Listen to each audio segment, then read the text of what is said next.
Today, we will go to Sakaiminato in Tottori Prefecture from Matsue in Shimane Prefecture. The lake on our left is Shinjiko Lake in Shimane.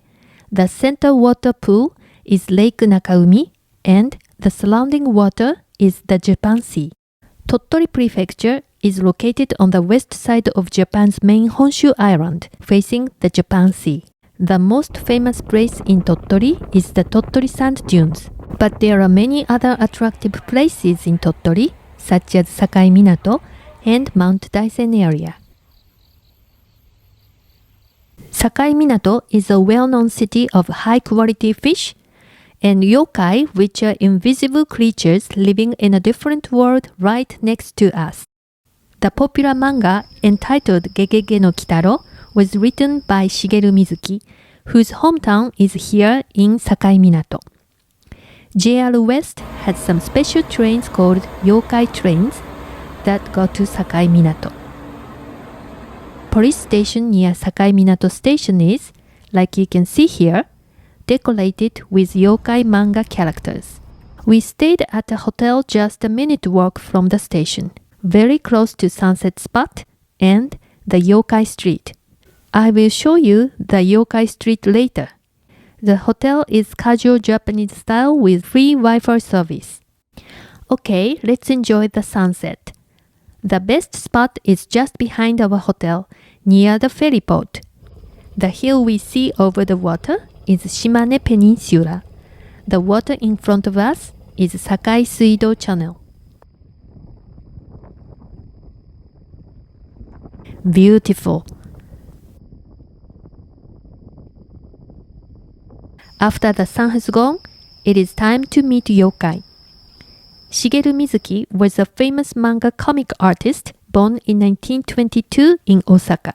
He spent his childhood in Sakaiminato and had many mysterious experiences.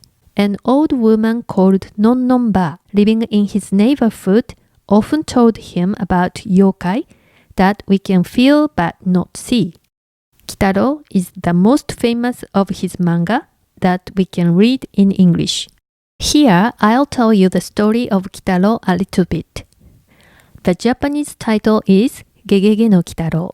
Kitaro is a yokai, but he's a good boy. He's a hero who saves humans from evil-minded yokai. Medama Oyaji, who has one big eyeball in a small body, is his father. Nezumi Otoko, a mouseman, is half yokai and half human. He loves money and sometimes doesn't hesitate to do immoral things to get more and more of it. Okay, let's take a stroll along Yokai Street. Mizuki Shigeru Road is an 800-meter-long street with 177 bronze statues of yokai created by him. As we can see here, in addition to those statues, about 50 yokai silhouettes appear at night. Isn't it exciting to follow the shadow of yokai? Medama Oyaji loves taking a bath. And this is the sign of yokai shop Gegege. They sell high-quality yokai figures. This is a statue of Mr. and Mrs. Mizuki. Nezumi Otoko, a mouseman, is lying over there. This is called footbath for yokai. They look very human though. I wonder. After dinner at an izakaya, we took a bath, rested a bit, and went down to the restaurant of the hotel. Why? Because they serve late-night ramen for free. They were small-sized bowls of ramen, but still enjoyable. The next morning, we drove in the direction of Yonago and had a nice lunch at an Italian restaurant near JR Sanbon Matsuguchi Station.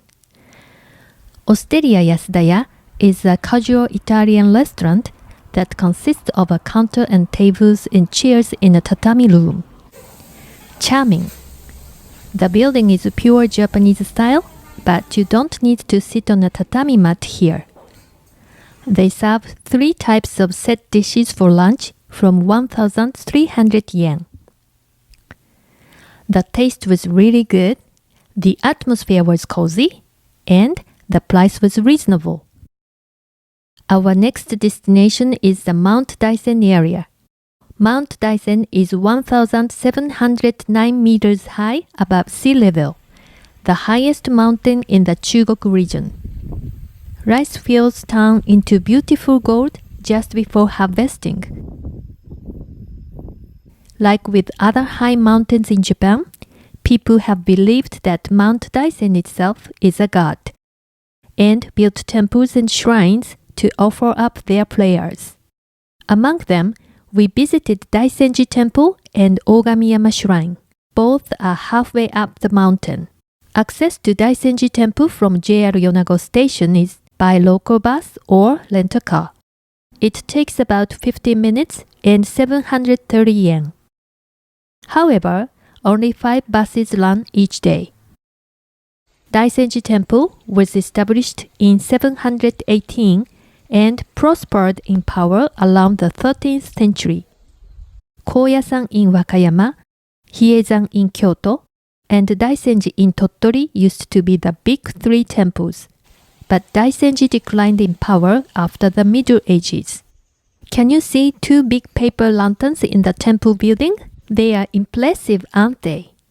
These lanterns are made from special washi paper called inshu washi, which is local handmade paper. Twice a year, they have night events featuring these paper umbrellas. After Daisenji, we walked up a long slope of cobblestone. And we finally reached Ogamiyama Shrine. We saw only a few people there. Calm and tranquil. Time moves slowly here. The next place is Masumizu Plateau. If you come here by bus, it takes about 1 hour on foot from Daisenji. When we got there, a goat was eating his lunch.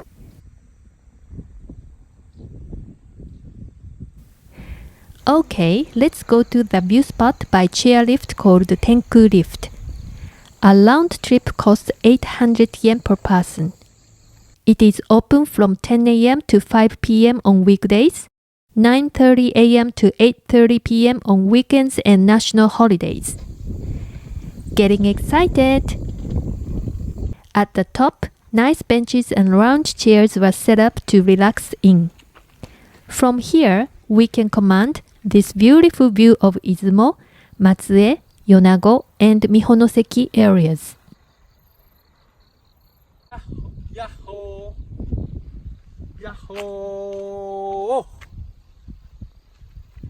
So here we are, halfway up Mount Daisen, and yeah, we took the lift, and the view is spectacular. It's a beautiful day.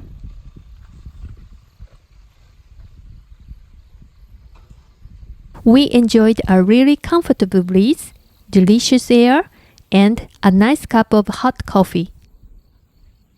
The restaurant I will introduce next is Tenku. Tenku means the sky or in the air. Let's see how we feel there.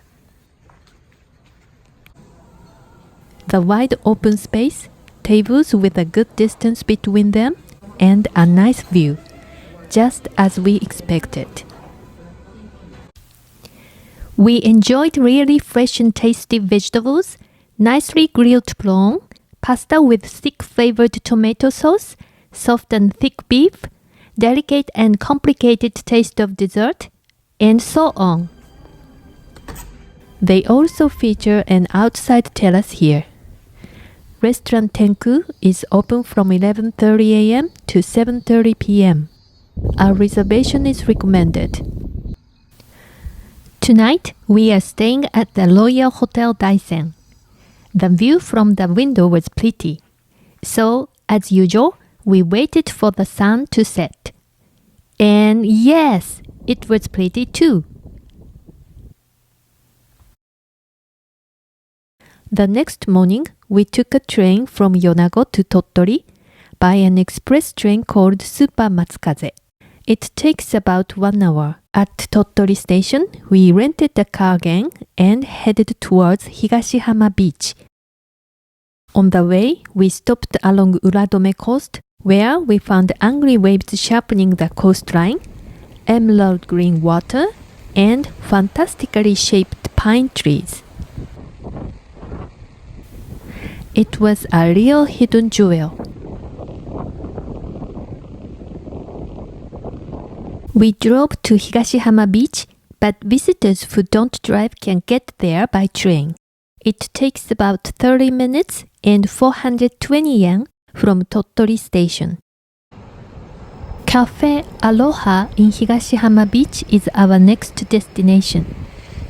From the station, walk parallel to the beach for 8 minutes. For drivers, the parking lot is behind the cafe.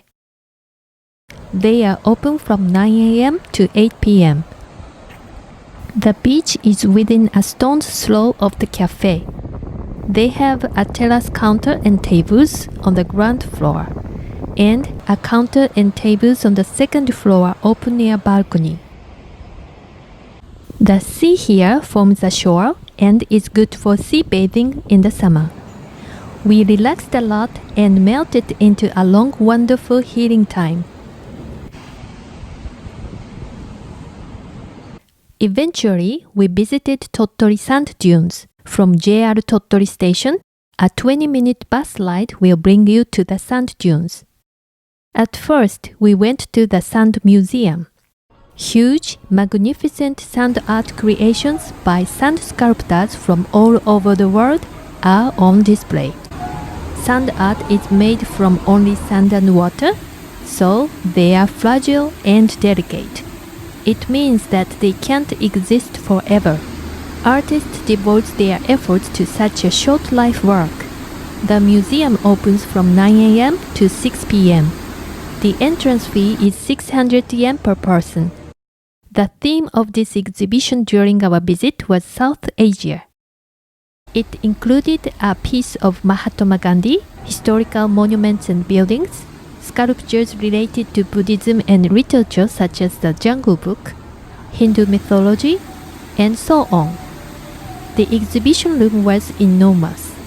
The Tottori Sand Dunes face the Japan Sea. We began at this starting point and walked in a counterclockwise direction. The dunes expand 2.4 kilometers from north to south and 16 kilometers from east to west. The altitude difference between its highest and lowest points is 90 meters. We are at the Tottori Sand Dunes. These are world famous, and it's like you're in the middle of a desert. And everywhere you look, there's sand, sand, sand, sand, sand, right on the ocean. How and why these sand dunes were formed here is shown in this picture. First, rocks in mountains broke down into small stones and eventually became sand. Then, river water brought the sand to the sea. The sand moved back to the shoreline and formed a beach. Monsoons and typhoons were powerful enough to push this sand up the beach to form smaller dunes. And the sand shifted and formed the larger dune hills over a very long period of time. So, these wind ripples are the evidence of its history. And so, this strong wind helped to create these Tottori Sand Dunes. If you didn't see anyone here, you might forget where you are.